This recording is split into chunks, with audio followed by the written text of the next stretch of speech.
পলাশপুর নামে এক ছোট্ট গ্রাম ছিল। সেই গ্রামে কানাইয়ের পরিবার বাস করত। তারা খুব অসহায় এবং দরিদ্র ছিল। কানাই রোজ জঙ্গলে গিয়ে কাঠ কেটে আনতো।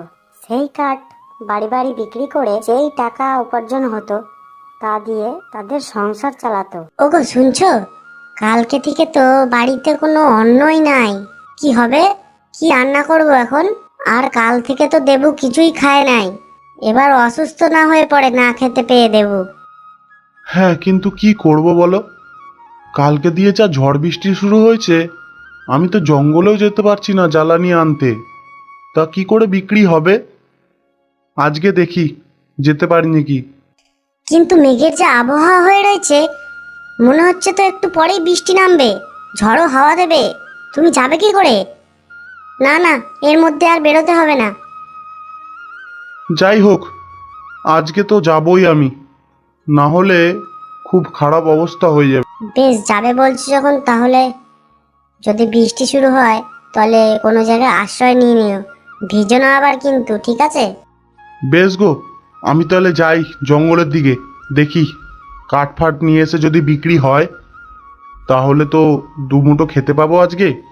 আমি চেষ্টা করে দেখি। ঠিক আছে, সাবধানে যেও তাহলে। হ্যাঁ, হে ভগবান, এত কষ্ট করছি তাও কোনো ফল পাচ্ছি না। তুমি কি একবারও তো আমাদের দিকে চোখ চেয়ে দেখবে না?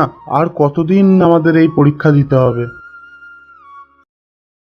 আবারে ঝড়ো হাওয়া তো শুরু হয়ে গেল, আর কিছুক্ষণের মধ্যেই তো বৃষ্টি হবে। এবার কি করব?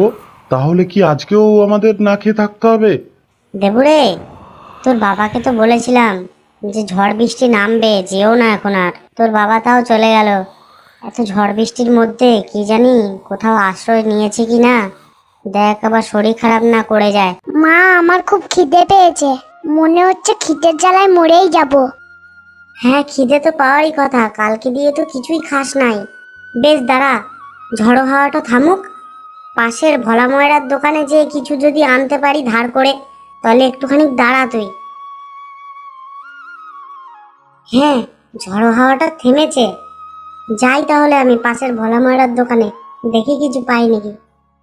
আরে, আমাদের কপালটাই খারাপ। এতক্ষণ ঝড়ো হাওয়া দিচ্ছিল, এখন শুরু হয়ে গেল বৃষ্টি। এবার কি করে যাব আমি? এরকম ভাবেই ভোলা ময়রার দোকানে যাই, যে দেখি কিছু পাই নাকি।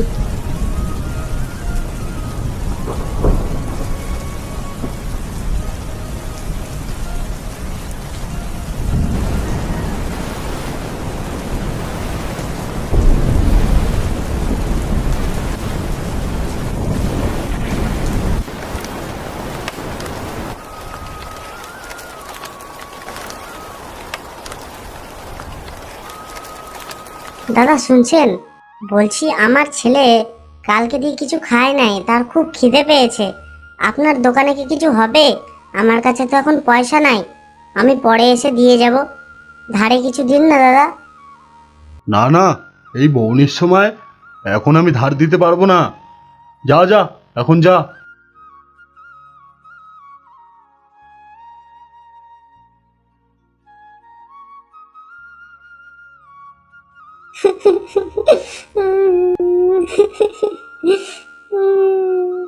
হে ভগবান, আমার ছেলেটাও কিছুই খেতে পারে নাই।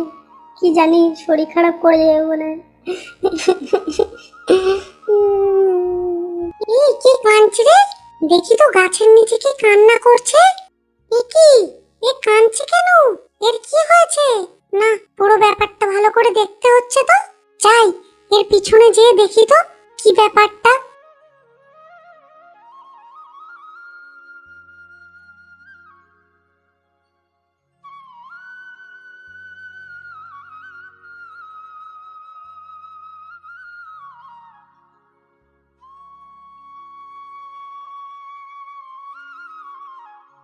ও বাড়িতে যাচ্ছে। না, শুনি আমি। বাড়ির বাইরে কান লাগিয়ে শুনি কি হচ্ছে। দেবুরে, ভোলা ময়রাদার দোকানেও তো কিছু পেলাম না রে। ও তো কিছু দিল না। মনে হয় আজকেও না খেয়ে থাকতে হবে রে। দেখ বাবা, আর একটু কষ্ট করে থাক। বাবা দেখি কিছু নিয়ে আসে যদি। মা, আমার খুব খিদে লেগেছে, আর সহ্য করতে পারছি না। এ কি? এ এত কষ্ট, তার জন্যই এ কাঁদছিল। না, আমি যাই, বাড়িতে যাই ওর। ওরে বাবা, এটা কি? এ তো শাকচিরুনি।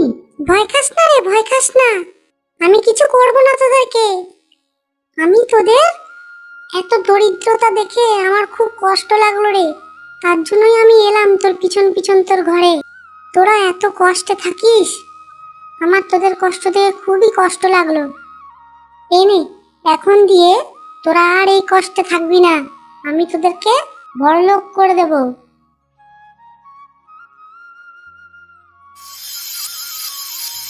না, আজকে তো আর জ্বালানি বিক্রি হবে না, সব কাঠ জলে ভিজে গেছে। যাই, বাড়ির দিকেই যাই, দেখি ওদিকের কেমন অবস্থা, ঘর বাড়ি আবার ঝড়ে উড়ে না যায়।